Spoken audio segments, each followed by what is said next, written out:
सबको जय सिया राम जी की। लीला पुरुषोत्तम भगवान श्री कृष्ण नाम ग्रंथ से 13वां अध्याय का पारायण करते हैं। ब्रह्मा द्वारा बालकों तथा बछड़ों की चोरी। ओम श्री गणेशाय नमः। हर हर महादेव। जय माता दी। जय सिया राम। जय श्री राधे श्याम। जब महाराज परीक्षित ने प्रश्न किया कि ग्वालों ने अकासुर की मृत्यु के पश्चात 1 वर्ष तक उसकी चर्चा क्यों नहीं की, तो सुखदेव गोस्वामी अत्यंत प्रोत्साहित हुए। उन्होंने कहा, हे राजन, आप अपनी उत्सुकता के कारण कृष्ण की दिव्य लीलाओं को नवीनता प्रदान कर रहे हैं। कहा जाता है कि यह भक्त का स्वभाव है कि वह कृष्ण के विषय में श्रवण तथा कीर्तन करने में अपना मन, शक्ति, वाणी, कान सभी कुछ लगा देते हैं। ये कृष्ण भावनामृत कहलाते हैं। और जो व्यक्ति कृष्ण के विषय में श्रवण तथा कीर्तन में लीन रहता है, उसके लिए यह विषय कभी नीरस या बासी नहीं होता। भौतिक विषय तथा दिव्य विषय के मध्य यही अंतर है कि भौतिक कथा वस्तु बासी पड़ जाते हैं और कोई भी एक ही विषय वस्तु को दीर्घ काल तक सुनना नहीं चाहता। किंतु जहाँ तक दिव्य कथा वस्तु का संबंध है, यह तो नित्य नवायमान कहलाते हैं। इसका अर्थ है हुआ कि कोई चाहते तो भगवान के विषय में कितना भी कीर्तन तथा श्रवण करता रहे, किंतु वह कभी थकता नहीं। अभी तो वह अधिकाधिक सुनने के लिए उत्सुक रहते हैं। गुरु का कर्तव्य है कि वह अपने जिज्ञासु तथा निष्ठावान शिष्य को सारी गुह्य कथा वस्तु बता दें। इस प्रकार सुखदेव गोस्वामी यह बताने लगे कि अकासुर वध की चर्चा 1 वर्ष तक क्यों नहीं चलाई गई। सुखदेव गोस्वामी ने राजा से कहा, अब इस रहस्य को सावधान होकर सुनो। भगवान श्री कृष्ण अपने मित्रों को अकासुर के मुख से निकाल कर और उस असुर का वध करके मित्रों सहित यमुना के तट पर आए और उन्हें इस प्रकार संबोधित किया, मित्रों, देखो ना, ये स्थान कलेवा करने अथवा यमुना के रेतीले तट पर खेलने के लिए कितनी सुंदर है। देखो ना, जल में ये कमल पुष्प किस प्रकार खिल रहे हैं और चतुर्दिक अपनी सुगंध बिखरे रहे हैं। पक्षियों का कलरव और मोरों की केका वृक्षों की पत्तियों की सरसराहट से मिलकर ऐसी ध्वनि उत्पन्न करते हैं जिससे प्रतिध्वनि उत्पन्न होती है।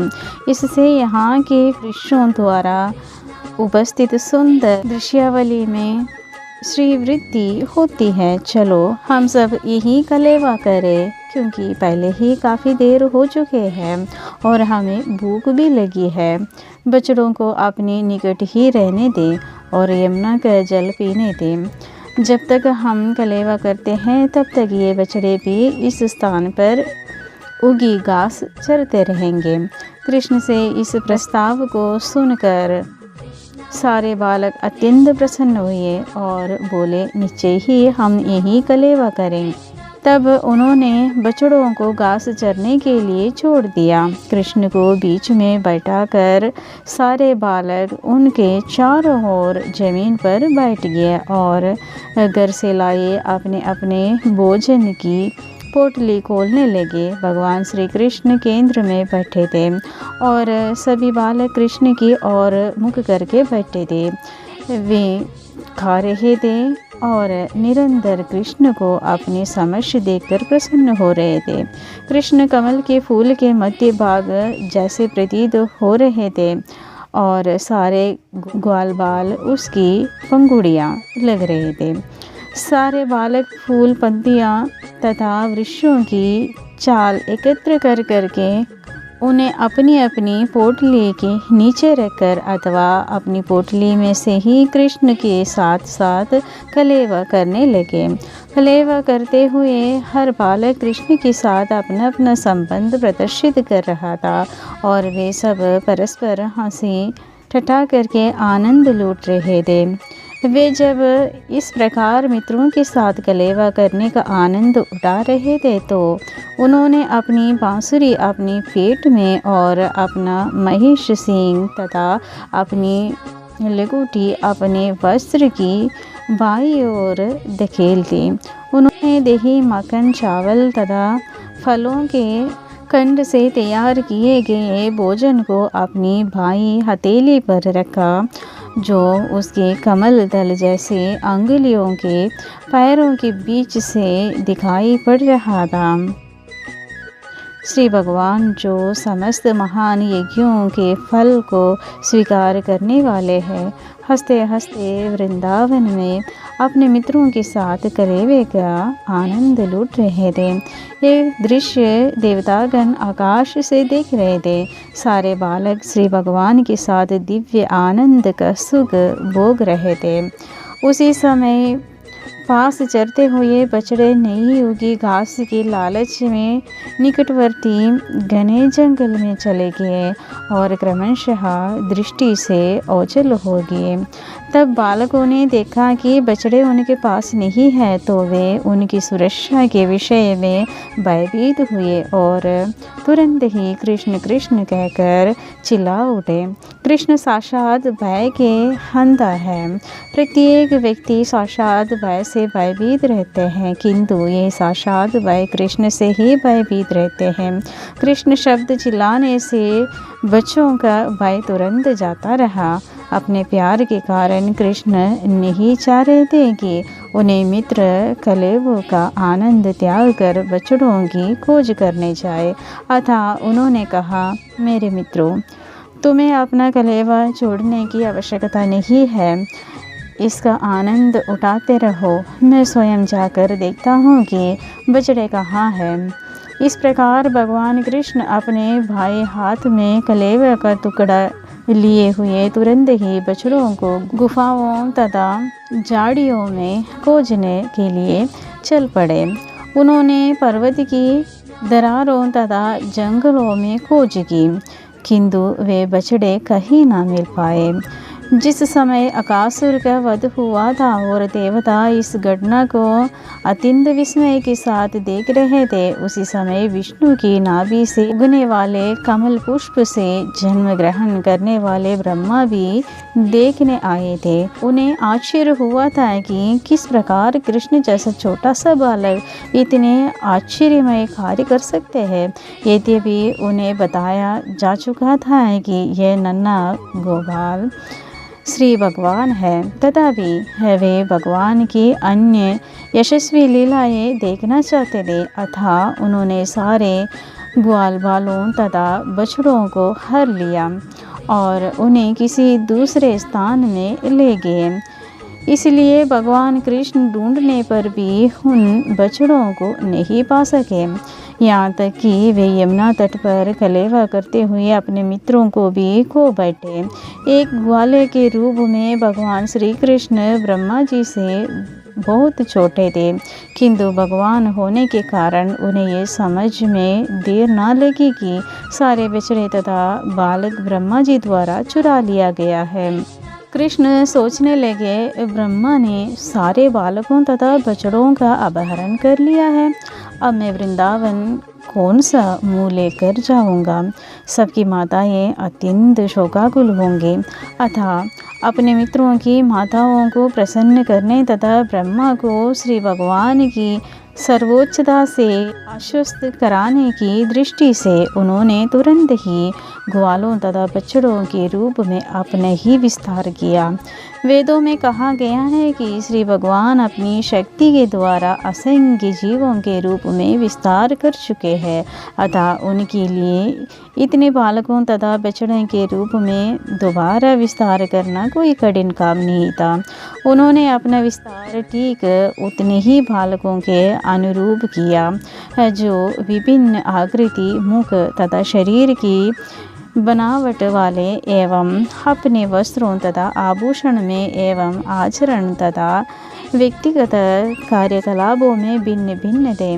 दूसरे शब्दों में, यद्यपि जीवात्मा होने के कारण प्रत्येक व्यक्ति की अपनी पृथक रुचि होते हैं और पृथक पृथक कार्य तथा आचरण होते हैं, फिर भी कृष्ण ने स्वयं को विभिन्न बालकों के स्वरूप आदि में ठीक उसी रूप में विस्तारित किया। वे बछड़े भी बने जो अपने आकार, रंग, कार्य में सर्वथा भिन्न थे। ये सब इसलिए संभव हो सका क्योंकि प्रत्येक वस्तु श्री कृष्ण की शक्ति का विस्तार है। विष्णु पुराण में कहा गया है, परस्य ब्रह्मणः शक्ति, अर्थात इस दृश्य जगत में हम जो कुछ भी देखते हैं, चाहे वह पदार्थ हो या जीवों के कार्यकलाप, वह सब कुछ भगवान की शक्तियों का विस्तार है। ठीक उसी प्रकार जिस तरह ऊष्मा तथा प्रकाश अग्नि के विभिन्न विस्तार है, इस प्रकार अपने आप को ग्वाल बालकों तथा बछड़ों के रूप में विस्तारित करते हुए एवं ऐसे ही विस्तारों से गिरकर श्री कृष्ण वृंदावन में प्रविष्ट हुए। ब्रजवासियों को कुछ भी ज्ञात न था कि क्या घटना घटी है। वृंदावन में प्रवेश करने के पश्चात सारे बछड़े अपनी अपनी शालाओं में चले गए और सारे बालक अपने अपने घरों तथा माताओं के पास पहुँच गए। उनके प्रवेश के पूर्व बालकों की माताओं ने वंशी की ध्वनि सुनी, अतः वे उन्हें लेने के लिए अपने अपने घरों से बाहर आ गए और उन्होंने उनका आलिंगन किया। वात्सल्य के कारण उनके स्तनों से दूध की धारा बह निकले और उन्होंने बालकों को स्तनपान कराया, किंतु ये दूध पिलाना अपने बालकों जैसा ना होकर भगवान को दूध पिलाने के जैसे ही था, जिन्होंने इन बालकों के रूप में अपना विस्तार किया था। ये एक अवसर था कि वृंदावन की माताएं भगवान को अपना स्तनपान करा रहे थे, अतः कृष्ण ने इस बार न केवल यशोदा को दूध पिलाने का अवसर दिया, अपितु उन्होंने समस्त वयोवृद्ध गोपियों को भी ये अवसर प्रदान किया। सारे बालक अपनी अपनी माताओं के साथ पूर्ववत व्यवहार करने लगे और माताएं भी संध्या होने पर अपने अपने बालकों को नहलाकर तिलक तथा आभूषणों से सुसज्जित करने तथा दिन भर के श्रम के बाद भोजन देने की व्यवस्था करने लगी। इसी प्रकार गायें भी चरागाहों से संध्या समय लौटी और अपनी अपनी बछड़ों को पुकारने लगी। बछड़े तुरंत अपनी माताओं के पास आए और उनकी माताएं अर्थात गौवें उनके शरीरों को चाटने लगी। गौएं तथा गोपियों का अपने अपने बछड़ों तथा बालकों को प्रति ये संबंध पहले की तरह बना रहा। यद्यपि वास्तव में मूल बछड़े तथा बालक यहाँ नहीं थे। वस्तुतः गायों का बछड़े के प्रति और गोपियों का अपने बालकों के प्रति यह वात्सल्य अकारण ही बढ़ गया। उसका वात्सल्य सहज ही बढ़ गया। यद्यपि ये बछड़े तथा बालक उनकी संतानें न थे, यद्यपि वृंदावन की गौवें तथा गोपिकाएं कृष्ण को अपनी अपनी संतानों से अधिक प्रेम करते थे, किंतु ये घटना के बाद उनका ये प्रेम अर्थात वात्सल्य अपनी संतानों के प्रति भी उसी तरह बढ़ गया जिस तरह वह कृष्ण के प्रति था। कृष्ण ने लगातार 1 वर्ष तक बछड़ों तथा बालकों के रूप में स्वयं को विस्तारित कर रखा था और चरागाहों में भी उपस्थित रहे। जैसे कि भगवत गीता में कहा गया है कि कृष्ण का विस्तार प्रत्येक हृदय में परमात्मा के रूप में स्थित है, इसी प्रकार स्वयं को परमात्मा रूप में विस्तारित न करके लगातार 1 वर्ष तक वे बछड़ों तथा ग्वालों के रूप में विस्तारित रहते रहे। एक दिन 1 वर्ष समाप्त होने से कुछ दिन पहले जब कृष्ण बलराम के साथ जंगल में बछड़ों को चरा रहे थे, तो उन्होंने गोवर्धन पर्वत की चोटी पर कुछ गौवें को चरते हुए देखा। ये गौवें वही हैं नीचे घाटी में ग्वालों द्वारा अपने बछड़ों की रखवाली होते देख सकते थे। अतः सहसा अपने बछड़ों को देखकर गौवे उनकी ओर दौड़ने लगे। वे अगले तथा पिछले पाँव बंधे होने पर भी पहाड़ी से नीचे कूद आई। ये गौवें अपने बछड़ों के प्रेम से इतनी द्रवित हो गई कि उन्होंने गोवर्धन पर्वत की चोटी से नीचे चरागाह तक उबड़ गबड़ मार्ग की तनिक भी परवाह न की। उनके तन दूध से पूरित थे और वे अपनी पूंछ ऊपर उठाए अपने अपने बछड़ों के पास पहुंच गए। जब वे पहाड़ों से नीचे आ रहे थे तो उनके तनों से अपने बछड़ों के प्रेमवश दूध की धारा छू रहे थे।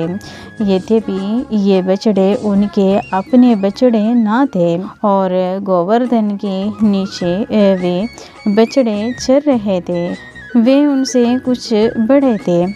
इन बछड़ों से भी ये आशा नहीं की जाती थी कि वे इन गायों का दूध सीधे सनों से पी पाएंगे।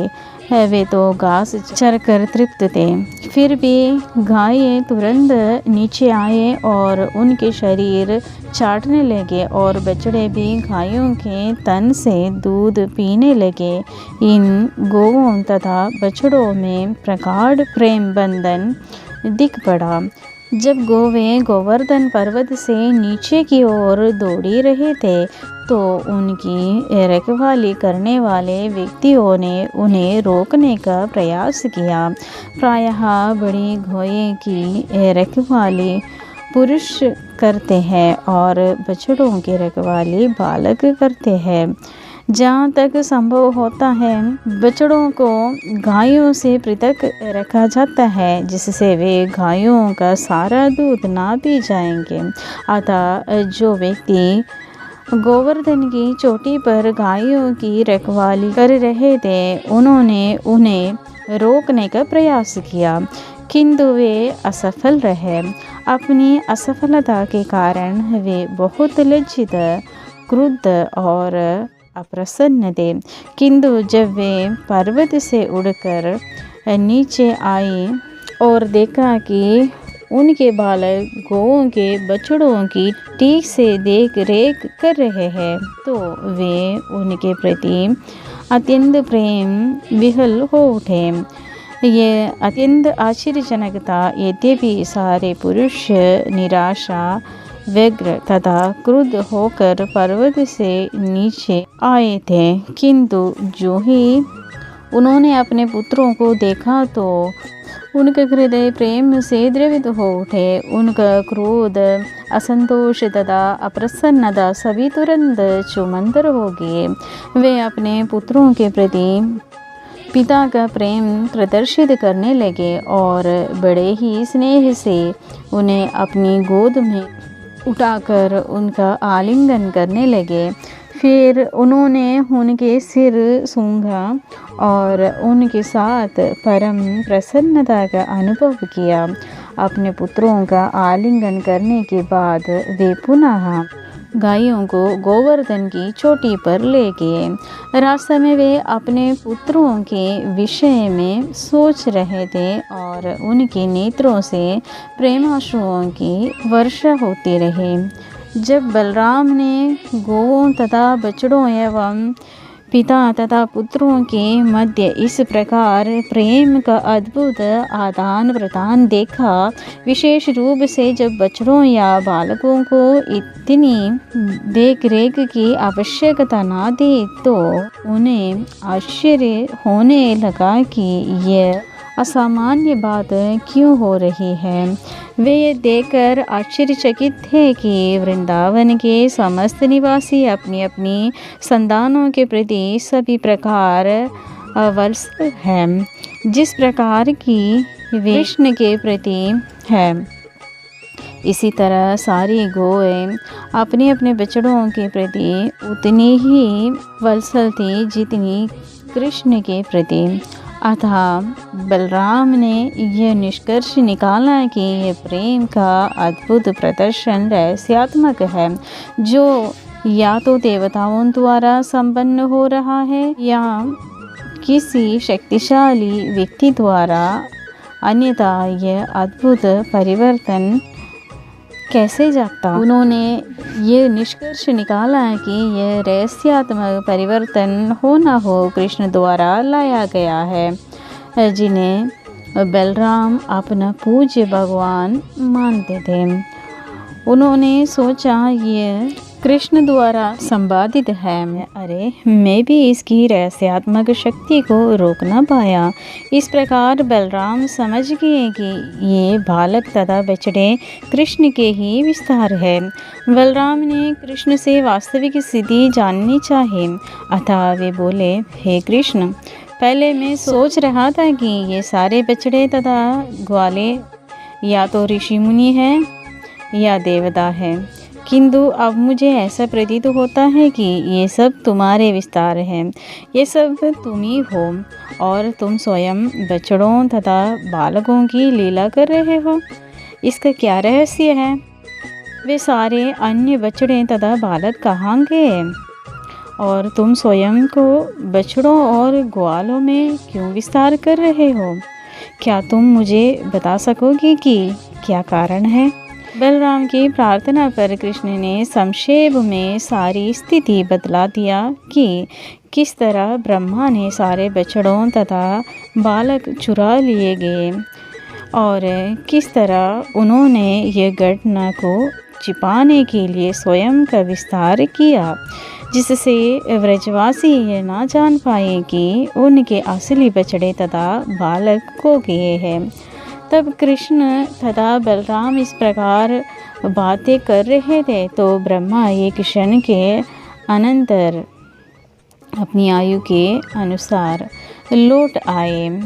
हमें भगवद गीता में भगवान ब्रह्मा की आयु की जानकारी प्राप्त होती है। ब्रह्मा के 12 घंटे चारों युगों की अवधि से 1000 गुणे अर्थात 45,20,000 गुना 1000 वर्ष के तुल्य होते हैं।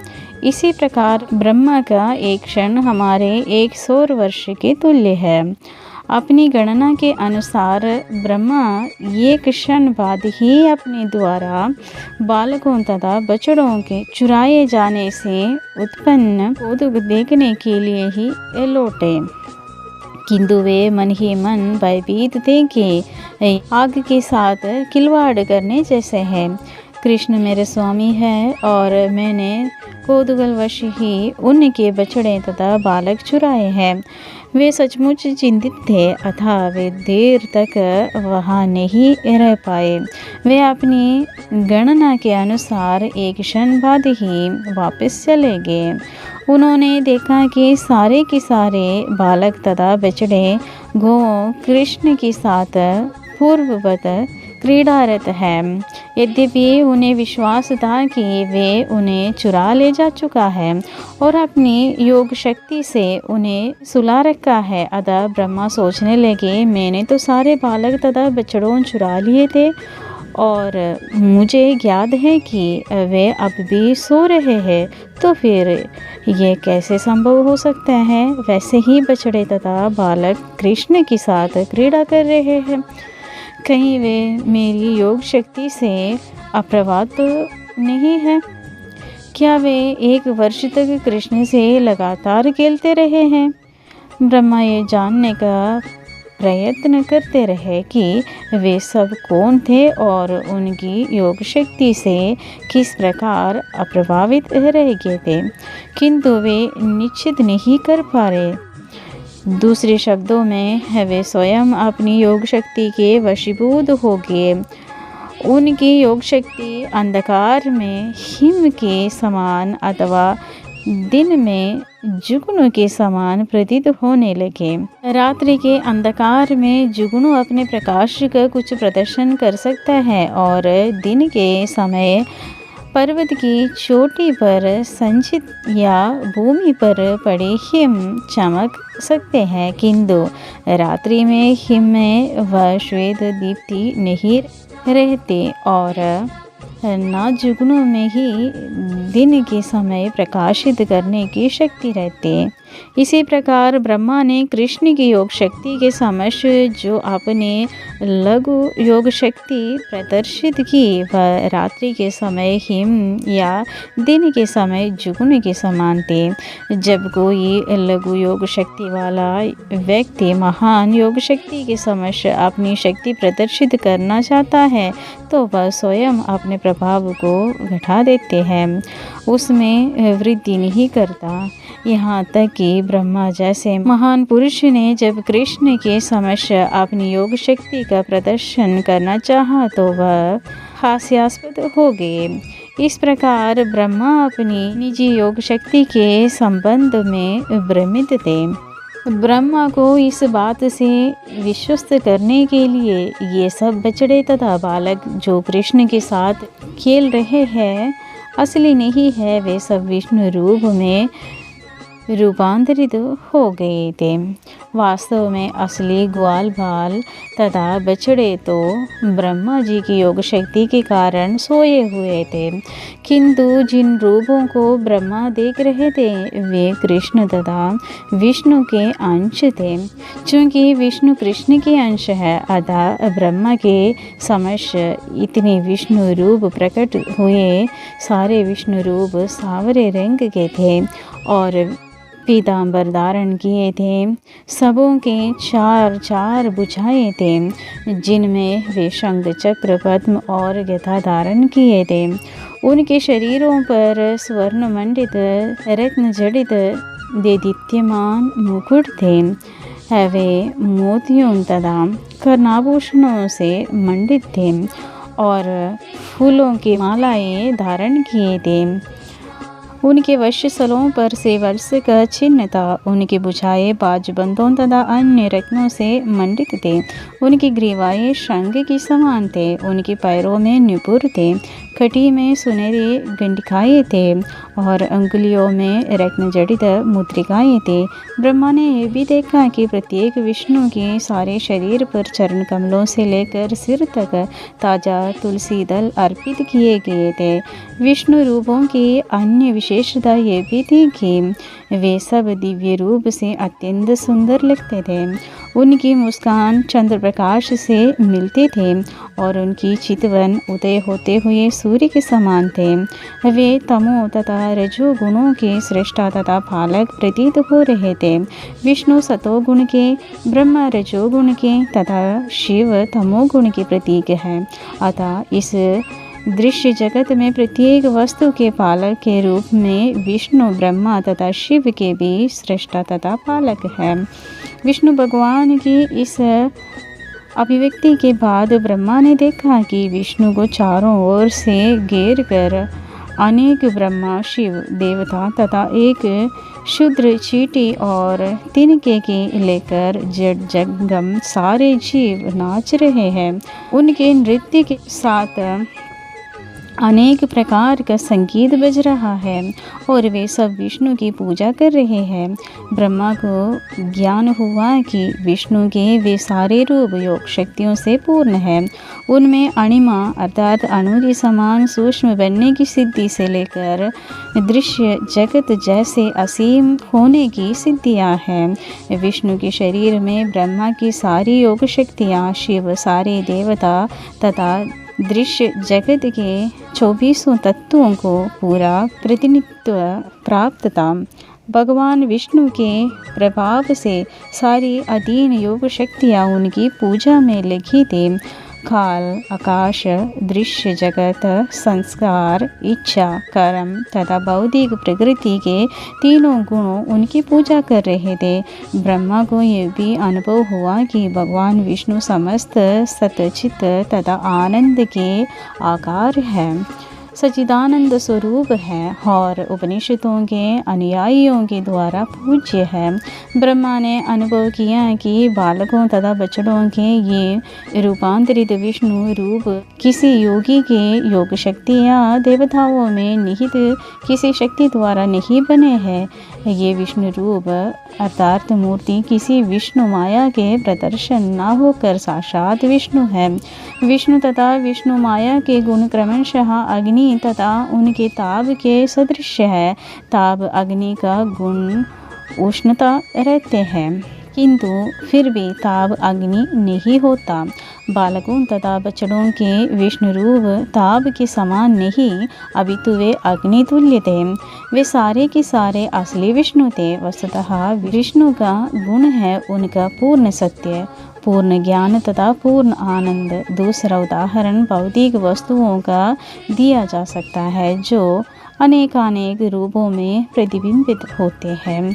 उदाहरणार्थ सूर्य अनेक जल पात्रों में प्रतिबिंबित होते हैं, किंतु इस पात्रों में सूर्य के प्रतिबिंब वास्तविक सूर्य नहीं होते।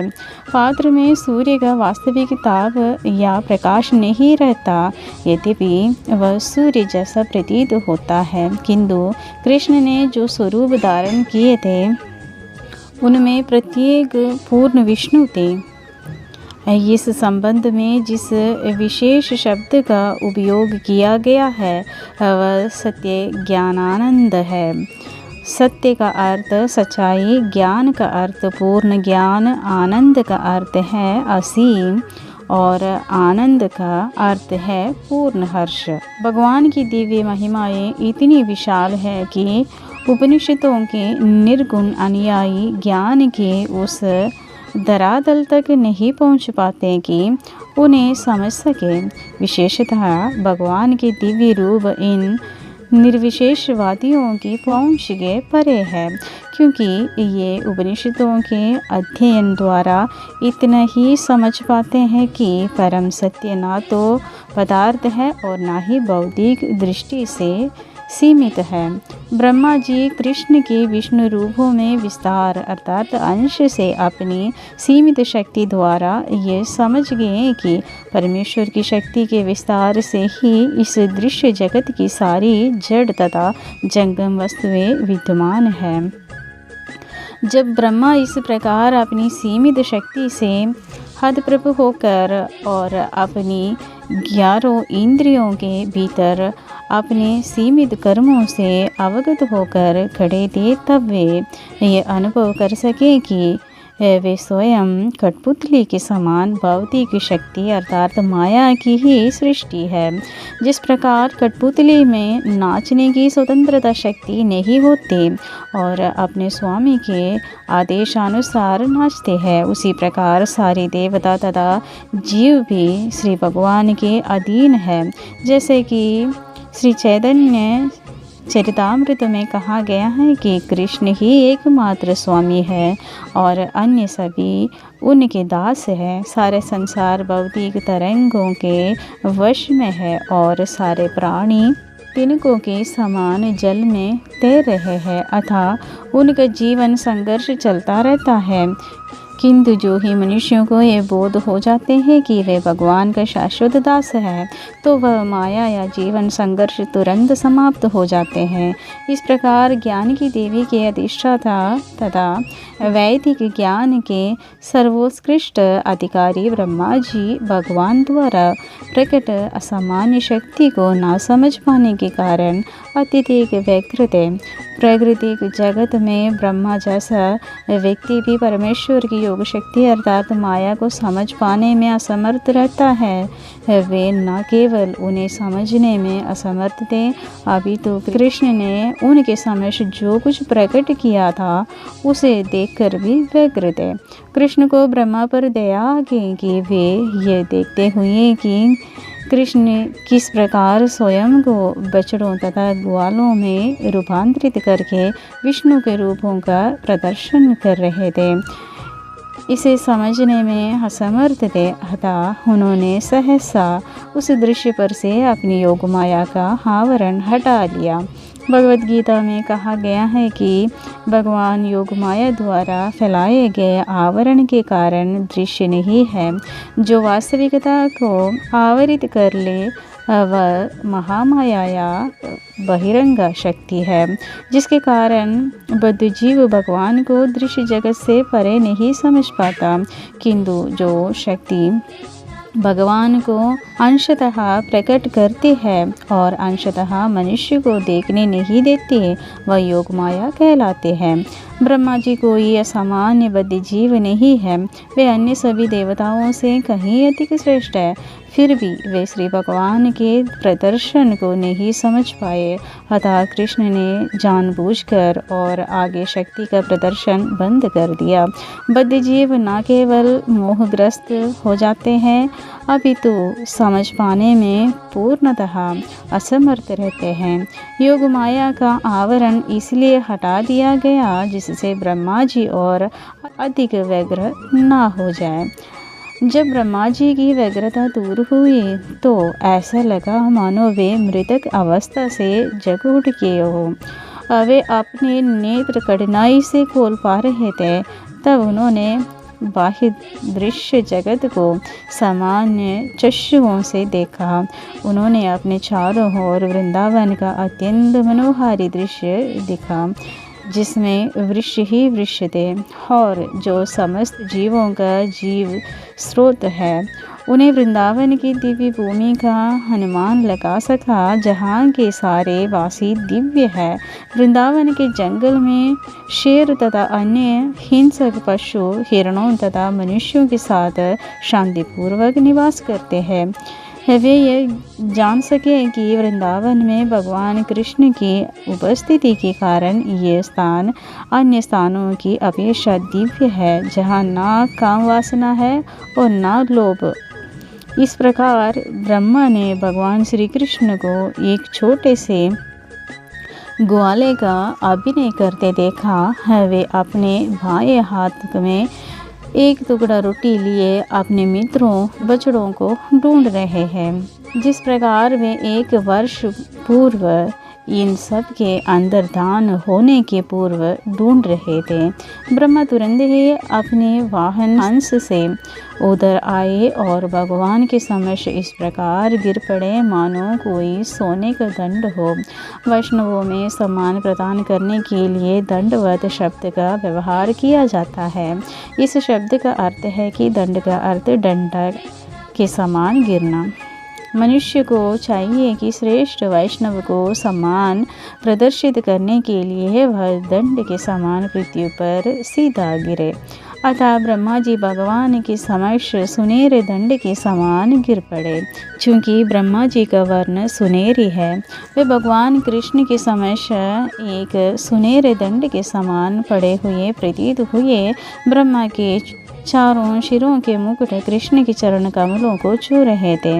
ब्रह्मा अत्यधिक प्रसन्नता के कारण अश्रुपात करने लगे और उन्होंने अपने अश्रुओं से कृष्ण के चरण कमलों को धो डाला। ज्यों ज्यों उन्हें भगवान के अद्भुत कार्यकलापों का स्मरण होता रहा, त्यों त्यों वे बारंबार उड़ते और गिरते रहे। अनेक बार प्रणाम करने के बाद ब्रह्मा जी उठे और अपने हाथों से उन्होंने अपनी आंखें पोंछी। भगवान को अपने समक्ष देखकर वे कंपित होकर अत्यंत सम्मान, विनय तथा ध्यानपूर्वक प्रार्थना करने लगे। इस प्रकार लीला पुरुषोत्तम भगवान श्री कृष्ण के अंतर्गत ब्रह्मा द्वारा बालकों तथा बछड़ों की चोरी नामक 13वां अध्याय का भक्ति वेदांत तात्पर्य पूर्ण हुआ।